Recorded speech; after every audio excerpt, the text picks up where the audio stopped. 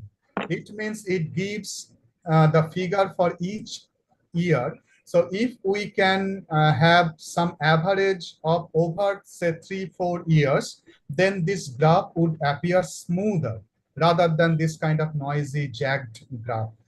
Of course, this jagged graph would give us individual figures, but if we smooth it further, the graph would appear smoother and would give us a better generalized conception of this occurrence of Shakespeare over a long period of time. So when we are talking about a long period of time, it is better to smoothen it up. So I am smoothing it up for, say, 20 years at the average. Even it is still very noisy, so let's make it 50 years. So it appears a bit smoother compared to other versions. So this is the word Shakespeare appearing along the time and the percentage of this word Shakespeare. Right. So what's about, say, I want to put another word, say Shakespearean.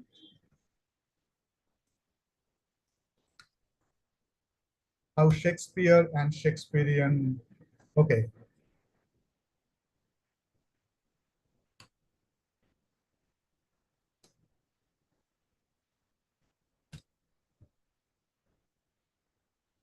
Okay, Shakespearean, you could see that the word Shakespeare is more used than Shakespearean, which is not very unexpected. But for a long time, say around 1831, right from 1564, there wasn't any word called Shakespearean. Shakespearean came much later. So we could say that there wasn't anything Shakespearean during Shakespeare's time, and even after quite a substantial time after his death, Shakespearean only emerged much later. Right.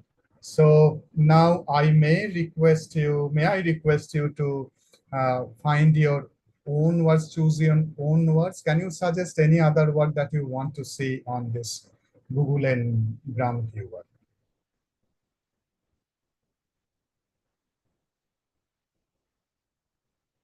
Right. You may choose any word of your own so that I can put it on my Google Ngram viewer.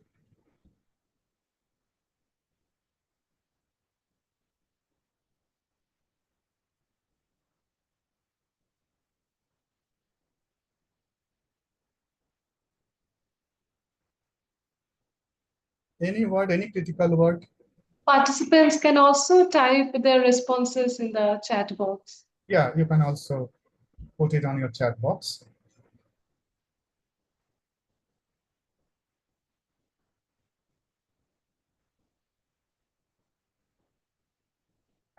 All right, if there be no suggestion coming from you, then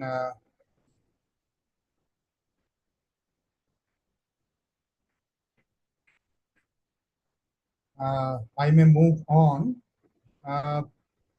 For example, if we put it on, say, English fiction, how Shakespeare appears on English fiction. Uh,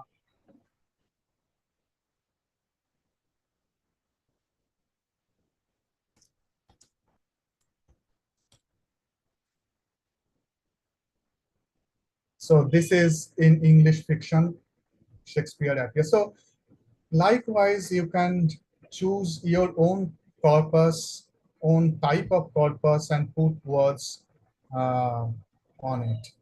Right. So from here, I'd like to move on to topic modeling. Okay, another thing I'd like to show you here, say certain genres, right? Say poetry, then novel, then drama.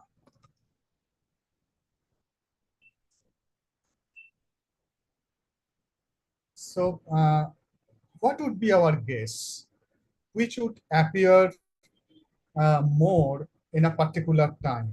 We can understand that novel as a genre made its late appearance compared to its other counterparts, like literary counterparts like poetry and drama, but how they mutually, progressed along the axis of the time. So I'd like to make it English corpus, a more comprehensive corpus, and see how the result. Here is the result. So you could see a kind of sudden proliferation after, say, 1700. These generic names become more prominent in the English corpus, and where uh, I think poetry makes a journey much ahead of other genres like novel and drama, and it reaches around, say, 1811 uh, at the helm. And you could understand, probably, this is also my guess, that this is the time of the golden period of poetry, say the 19th century, and all these romantic movements happened during that time. And so poetry reaches its best at that time. But once again, with uh, the joinder that it is the percentage, not the entire figure. So if the book production becomes more, then the number of occurrences may increase or decrease subsequently. So anyway, but we can notice that poetry is, more frequent during the 19th century compared to novel and drama. But as the time progresses, you may find that novel is making its steady progress over poetry and drama. Poetry is deepening in the 1916, 17.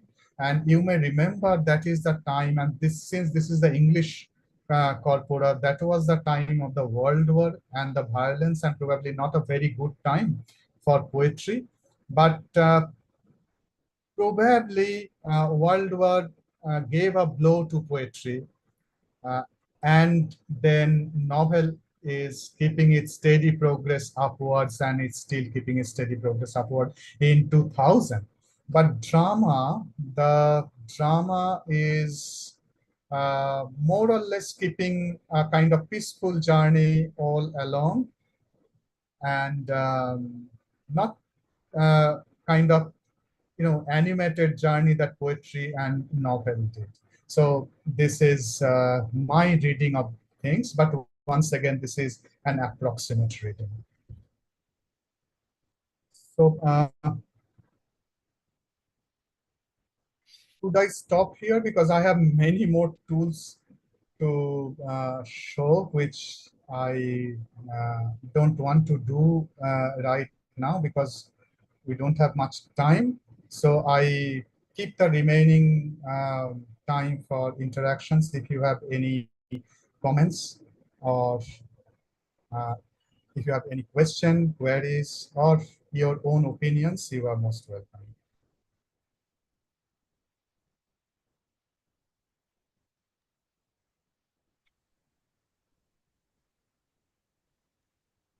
Sir, during the last conversation, someone, okay, so you have received a suggestion from one of our participants. The participant has suggested the word romantic, referring to the romantic movement and return to nature. Sorry, is it romantic, referring to romantic movement and return to nature? Okay, this is a very good question. Actually, we cannot be very much sure about the word itself, because, romantic, we often, write romantic with uppercase R to denote a particular movement. And similarly, if we use it in a very general term, and then it comes with lowercase r. But think about the sentences which begins with romantic, but with a general term, that it must appear with uppercase. So this Google Ngram has no capacity to distinguish these words. And so we cannot be sure that from this Google Ngram that the romantic indicates the romantic poetry. It may be more of a general use romantic, yes, but at the same time, it also includes the romantic literature as well. But I'm sure that our common sense says that the general usage of romantic would be would definitely outnumber the very specific critical usage of romantic. Yes, that's true. Uh, You have another question from the audience, sir, and this person would like to know how can pedagogical integration be used in different subjects? uh, Pedagogical integration of what? Uh, Different Integration, subjects. I yes. need a little bit more. Yeah, so Mr. And Arya, if you are around, would you like to expand this question yourself, or would you want to type it out so that we could put it across to the speaker, please?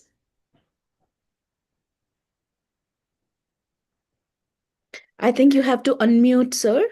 I, Arya? Oh, AI and DH.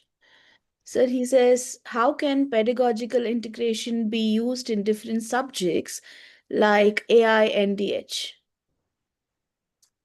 okay, I don't consider, though we are talking much about AI and AI is the in thing, but I don't pay much attention to AI in the sense that everything is AI that we are using on digital interface. In fact, we have been using AI right before this digital revolution came. For example, we used calculators where we used AI, artificial intelligence. Of course, artificial intelligence has come up with huge potentiality nowadays, and that reserves a very, extended, discussion.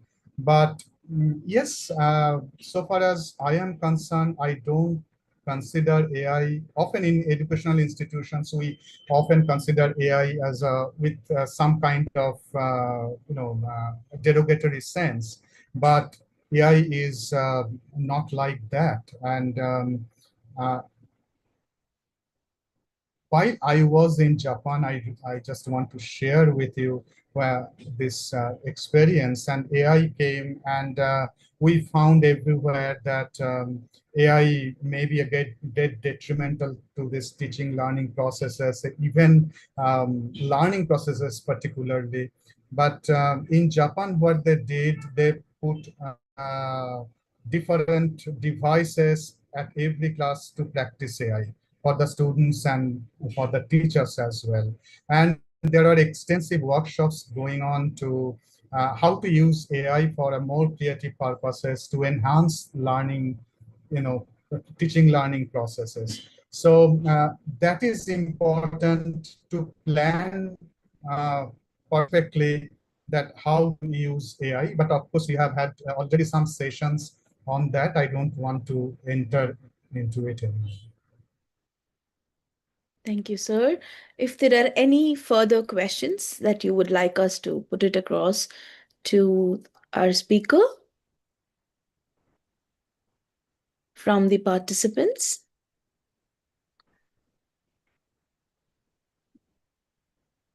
Okay.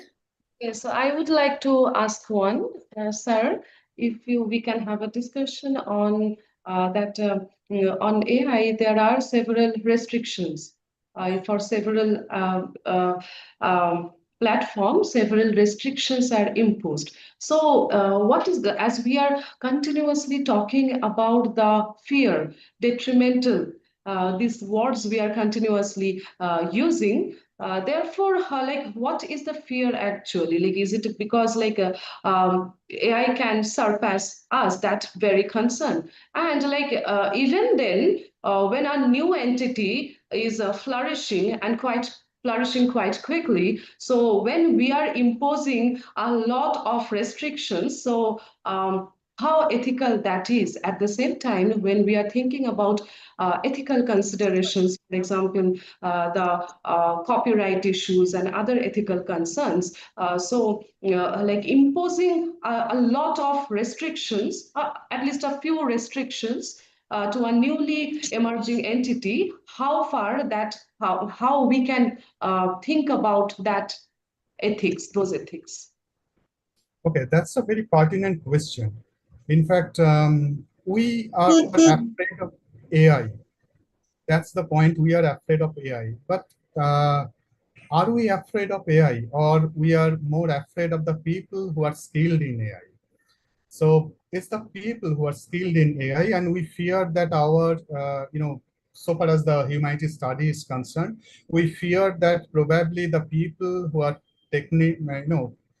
who are well versed in technology or programming, they would take away much of the knowledge methodology that we have gathered over thousands of years of our training, and it would all be acquired by machine, and the people who would make programs and would regulate those machines, would control those machines. They would start controlling our humanities as well. So what would we what would we do? Would we impose certain restrictions over that to safeguard our own area of concern? I don't think that's a very wise thing to do, of course, on the ground of ethics and so on and so forth. So what we need to integrate technology into our study. I remember that many of my colleagues would disagree with me whether the teachers of literature should also master programming and all those technical things. But I think in near future we have to do it. We need to go away from to move out of our comfort zone, and we need to pick up those technologies. Otherwise, some other people would take our things. So while talking about the pedagogy and the curriculum, um, as I have mentioned before, that digital humanities or literature computing is not something which we could study from a distance, which we could study as if they are the cultural texts that we need to read, that we are, trained into. But we need to get into the process. We need to know the programming. We need to know the nitty-gritties of the technology, and thereby we can customize our need. So for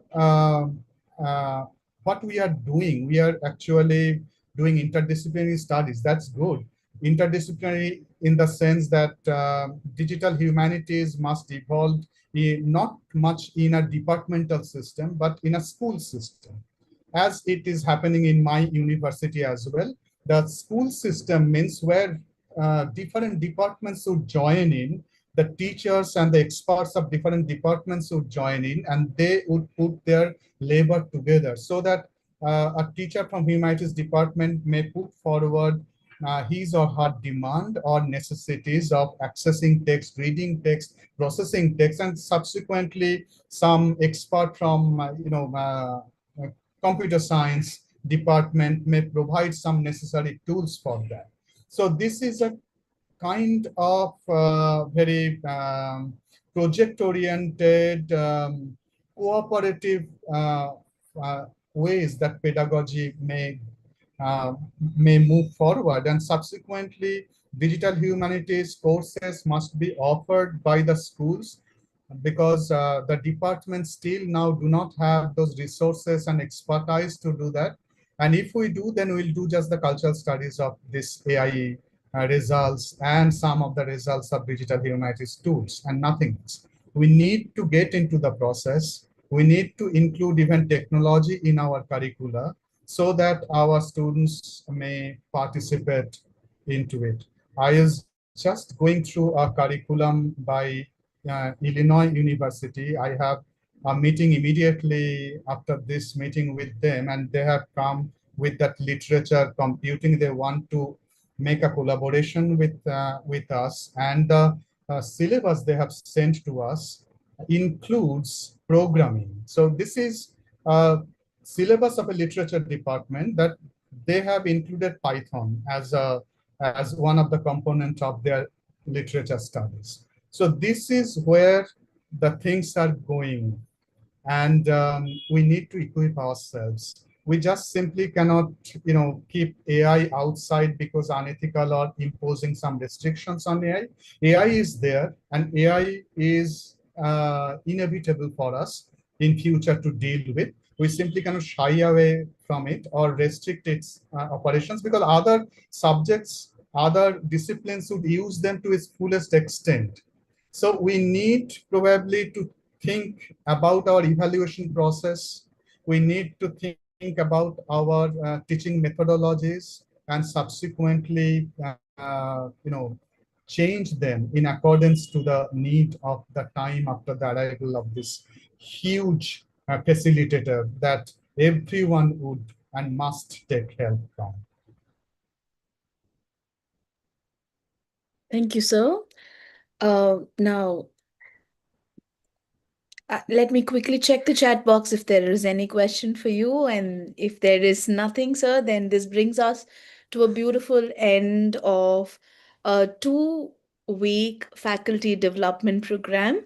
We would like to thank you, sir, for taking time and guiding us through the interesting components of digital humanities, and practically leading us through those tools, and teaching us how to explore and how to make the best of the available resources. Thank you so much, sir, for that. We will always remain grateful to you and to all the other resource people who graciously joined us in this effort that the Department of English at Sikkim, SRM University Sikkim, had come forward to. I would like to thank the management, our Honorable Vice Chancellor, sir, our Associate Deans, and the head of the department, and my team in the department itself for putting together this, meticulously working behind the screens to make this possible. I also extend my thanks to all the lovely participants who are joining us from different parts of the country. And we understand this is the end of, uh, by the end of the day, we are all exhausted and tired. But what brings us together, the joy of learning, the joy of being together while exploring an interesting component like this. This has been a wonderful journey with all of you. Thank you so much. We would be sharing the feedback link with you as always. Kindly take time to fill that. Your certificates will reach you in about 10 days from now through your email ID. Thank you so much. Thank you, everyone. So I'm leaving, Dr. Thank Harris. you, sir. Thank you. Thank you.